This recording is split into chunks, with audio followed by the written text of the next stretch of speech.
Welcome to another episode of Unsolved Cases by Skoob. I'm your host, Larry Hunter, and today we're diving deep into one of America's most chilling, unsolved mysteries: the death of Karen Silkwood. It's a story that has everything: nuclear secrets, corporate cover-ups, mysterious contamination, and a car crash that defies explanation. But most importantly, it's the story of a 28-year-old woman who tried to expose the truth and paid the ultimate price. Picture this.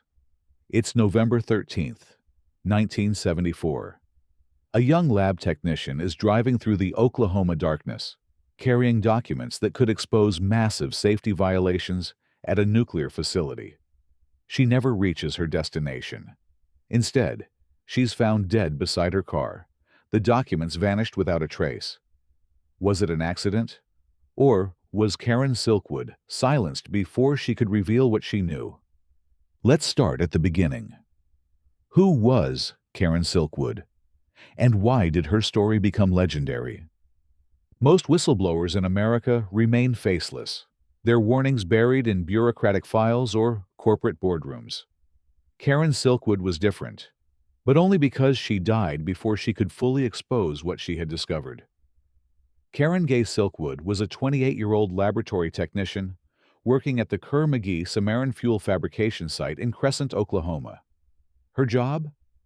Making plutonium pellets, small, dense pieces of one of the most dangerous substances known to humanity. This wasn't just any workplace. It was a private contractor for the Atomic Energy Commission, part of a tightly regulated and highly secretive industry that formed the backbone of America's nuclear program. But Karen wasn't content to simply do her job and collect her paycheck. As she worked day after day with plutonium fuel rods, she began noticing things that deeply troubled her. Safety procedures that should have been ironclad were being routinely ignored.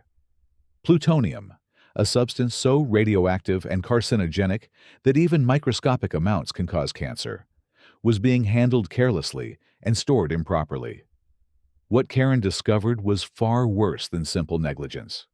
She alleged that Kerr-McGee was manufacturing defective fuel rods, cutting corners that could lead to catastrophic failures. Even more alarming, she claimed that records were being deliberately falsified to conceal these violations. But perhaps the most chilling allegation of all was this: as much as 40 pounds of plutonium was unaccounted for in the facility's inventory. Let that sink in for a moment. 40 pounds of plutonium. That's enough material to make several nuclear weapons, simply missing from a supposedly secure facility. It was a potentially catastrophic oversight that could have national security implications. Karen didn't just whisper her concerns to colleagues. She began systematically gathering documentation, working closely with her union, the Oil, Chemical, and Atomic Workers Union. Together, they compiled what they believed was solid evidence of Kerr-McGee's violations. In September 1974, just 2 months before her death, Karen took the extraordinary step of traveling to Washington, D.C. Along with 2 other union representatives, she presented a detailed list of violations directly to officials from the Atomic Energy Commission. These weren't vague complaints from a disgruntled employee. These were specific, documented allegations of safety failures at a nuclear facility. The response? Silence. The AEC took no public action. Kerr-McGee denied all wrongdoing. The regulatory system that was supposed to protect workers and the public seemed paralyzed. With no official response forthcoming, Karen made a fateful decision. She would go public with her evidence. She reached out to journalists, determined to expose what she believed was a cover-up that put countless lives at risk. But before Karen could tell her story to the world, something sinister happened that would add another layer of mystery to an already complex case. On November 5th, 1974, just 8 days before her death, Karen Silkwood tested positive for plutonium contamination. This wasn't a minor exposure. This was significant contamination that required immediate action. But here's where the story becomes truly bizarre. She tested positive again on November 6th, and then again on November 7th. Even more puzzling, one of these positive tests occurred before she had even entered the nuclear facility that day. How does someone become contaminated with plutonium without being near plutonium? Steve Wodka, a leader from the Oil, Chemical, and Atomic Workers Union, would later testify about the fear and anxiety that consumed Karen during this period. When Kerr-McGee's response to her health concerns was to send lawyers rather than medical professionals, Karen knew she was in serious trouble. Wodka described meeting Karen at the Oklahoma City airport on November 8th, just days after the contamination was discovered. The woman he saw was a shadow of her former self. Dark circles and bags under her eyes. Her face marked by evident depression and despair. This wasn't just the look of someone who was tired. This was someone who believed she was facing her own mortality. From the airport, they went directly to meet with inspectors from the Atomic Energy Commission at the Northwest Holiday Inn. What happened in that hotel room was heartbreaking. Karen, normally strong and determined, repeatedly broke down in tears during the interview. Her words would haunt everyone who heard them. "I believe I am going to die." She even described how the tears burned the skin on my face from the salt, suggesting that the contamination was affecting her physically in real time. During this emotional interview, Karen revealed something that would add a sinister dimension to her contamination. She told the AEC inspectors that she suspected someone had deliberately contaminated her sandwich with plutonium at the plant on November 5th. Think about that allegation for a moment. Someone may have intentionally poisoned her with radioactive material. One of the most chilling moments came when an AEC inspector checked Karen for radiation using a detection device. Wodka later described the procedure, explaining how the clicking sound of the wand moving over her body symbolized the persistent contamination she was unable to escape. Every click was a reminder that deadly radioactive particles were somewhere in or on her body. But the contamination mystery deepened when investigators later found plutonium traces throughout Karen's home, in her refrigerator, in her bathroom, in areas where plutonium should never, ever be found. This wasn't the result of contaminated work clothes or poor hygiene practices.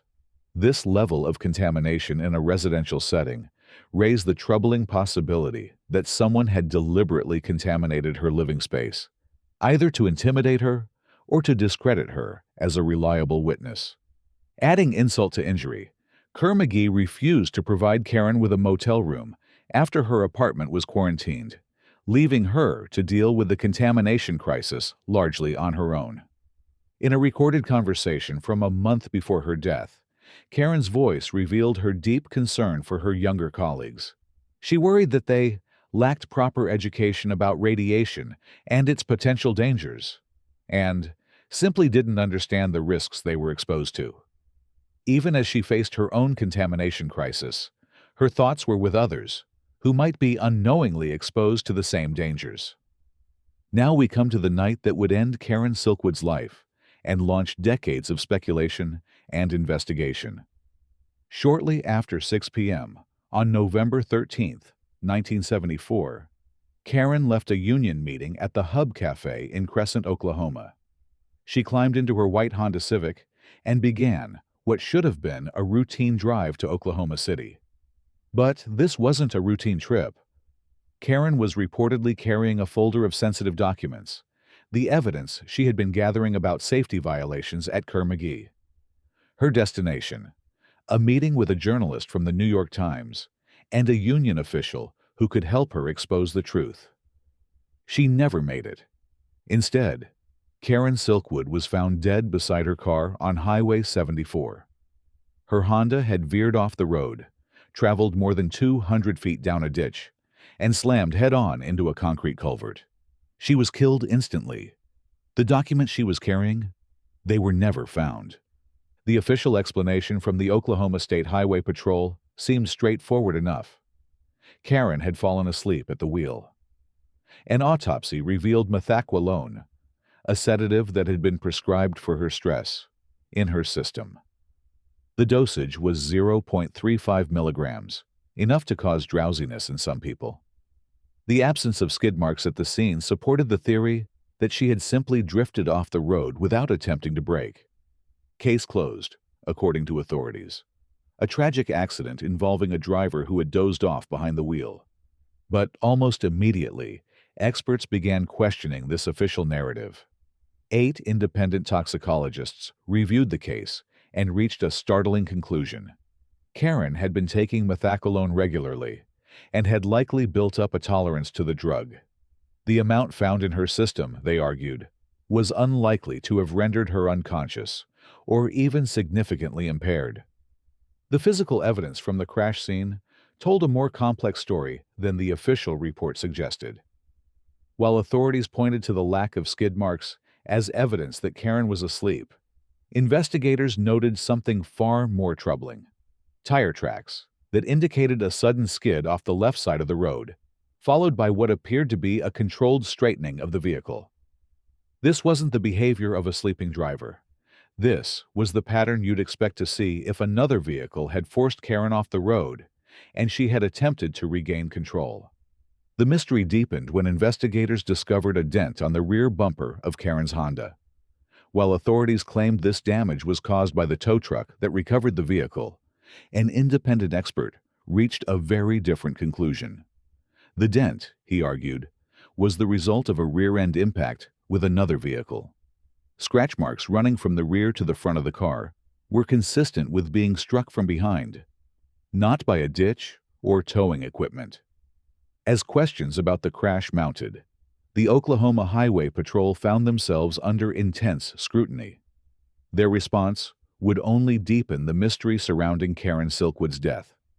When allegations of foul play hit the press, the OHP took over the case from local investigators, handing it to Lieutenant Larry Owen, an accident reconstruction expert. The Highway Patrol then held a press conference, led by Public Safety Commissioner Roger Webb, designed to put the conspiracy theories to rest once and for all. Webb announced that the OHP had spent 6 days investigating and reevaluating the accident, testing various theories about what might have happened. Their conclusion? The original findings were correct, and allegations of foul play lacked any substantial evidence. According to the OHP's revised investigation, all the suspicious damage on Karen's Honda could be explained by the car being towed from the ditch. Webb pointed out that white Honda paint was found on the concrete wing wall, and the damage marks were rough, like sandpaper scratches. If Silkwood's car had been struck by another vehicle, the OHP argued, the damage marks would be smooth. Additionally, the damage was only 13 to 15 inches above the ground, an unusual height for the bumper of any car. The Highway Patrol also insisted that if Karen had been hit from behind and overcompensated, there would have been skid marks at the scene. Since there were none, they argued, the rear impact theory was impossible. Furthermore, if Karen had struggled to regain control after hitting the grass, her tires would have left marks on the turf, but they claimed no such marks existed. The OHP even had an explanation for why Karen's car had drifted to the left rather than the right while she was allegedly dozing off.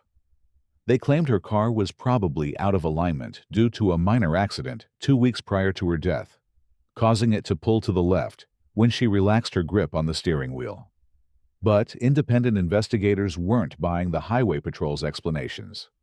They pointed out significant flaws in the official analysis. The damage marks on the car, they argued, were concave rather than rough, and the scratches didn't match the pattern you'd expect from sandpaper-like contact with concrete or towing equipment. As for the absence of skid marks, investigators noted that this didn't necessarily mean Karen was asleep. Many accidents involve conscious drivers who don't have time to brake before impact. And contrary to the OHP's claims, photographs from the scene did show tire marks on the turf beside the highway. The Highway Patrol's claim about the Honda's alignment also came under fire. In the previous accident, Karen had simply backed into a fence post, causing damage to a quarter panel and smashing a taillight. This type of minor damage was unlikely to significantly affect the car's alignment. And the argument that no cars had bumpers at the height of the damage marks? A simple trip to any parking lot with a measuring stick would have disproven that claim.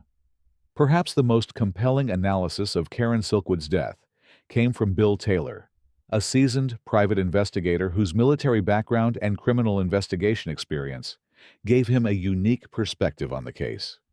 Taylor approached the Silkwood investigation with the methodical precision of someone who had seen enough crime scenes to recognize when something didn't add up.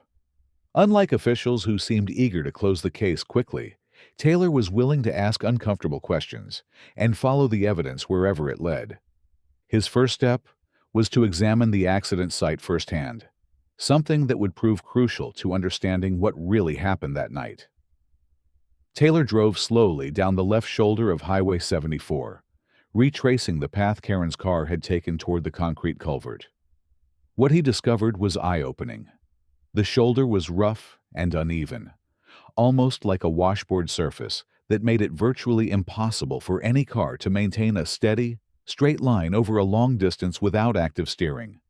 This physical reality was the key to Taylor's analysis.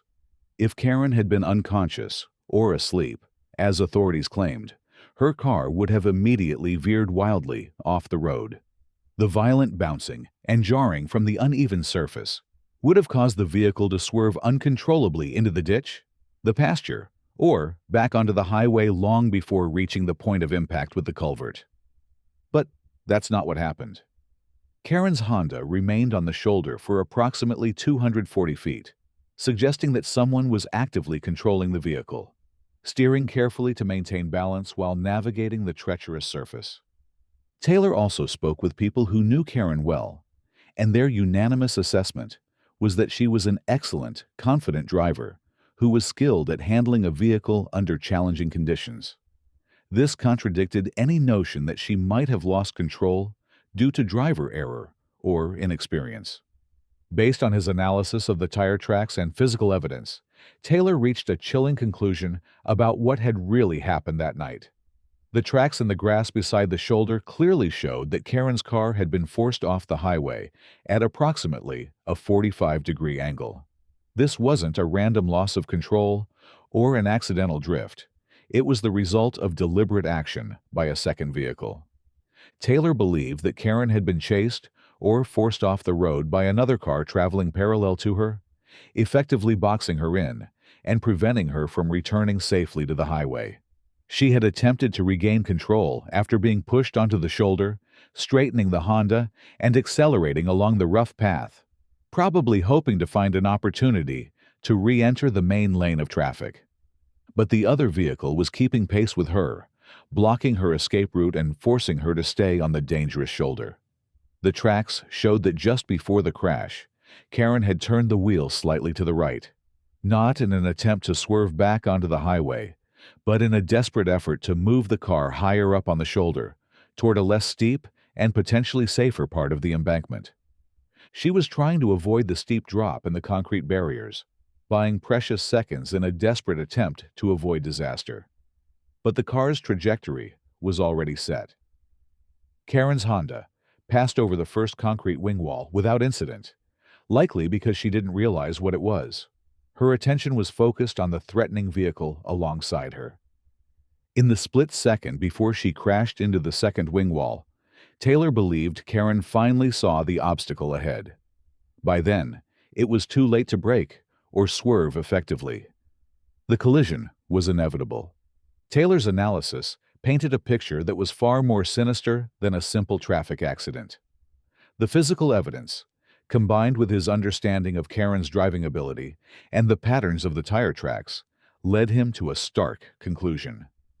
Karen Silkwood had been forced off the road by an aggressive pursuer. She was trapped on the shoulder, unable to return safely to the highway, and ultimately crashed as a result of deliberate external interference. The legal aftermath of Karen Silkwood's death would prove almost as controversial as the circumstances surrounding it. In 1979, Karen's family filed a civil lawsuit against Kerr McGee, alleging negligence in her plutonium contamination. While the court was specifically barred from considering the circumstances of her death directly, The case still resulted in a stunning $10 million judgment against the nuclear company. Kerr-McGee appealed, and the amount was initially reduced. But in 1986, the U.S. Supreme Court made a landmark decision, reinstating the full verdict. The message was clear. Corporations could be held liable for exposing workers to dangerous radioactive materials, regardless of federal regulations that might seem to provide protection. Faced with the restored judgment and mounting legal costs, Kerr-McGee eventually chose to settle out of court for $1.38 million. Notably, without admitting any wrongdoing. They paid the money, but they never acknowledged that they had done anything wrong. Multiple government agencies investigated Karen's death over the years. The Department of Justice, the FBI, and 2 congressional subcommittees all examined the case and officially dismissed the possibility of foul play. Yet union-hired investigators and legal teams maintained that Karen had been under surveillance in the days leading up to her death, and that she had been deliberately targeted to prevent her from disclosing incriminating information. One particularly troubling detail emerged during the investigations. Only police, government officials, and Kerr-McGee personnel had access to Karen's wrecked vehicle on the night of the crash. This limited access raises questions about whether evidence might have been tampered with or removed before independent investigators could examine it. More than 40 years after Karen Silkwood died on a dark Oklahoma highway, the truth is still missing. A young whistleblower, radioactive contamination with no clear source, sensitive documents that vanished, and a crash many experts say wasn't an accident. Despite multiple investigations, no one has ever been held accountable. Was Karen forced off the road? Was her plutonium exposure a warning? Or something far worse? And were the missing documents the real reason she never made it home that night? These unanswered questions continue to haunt her case and raise a chilling possibility. Did Karen Silkwood die because she knew too much? To dive deeper into the evidence, the theories, and the details left out of the official record, download the Skoob app now and get access to the full story. Because some truths are buried for a reason, and this is one you need to hear.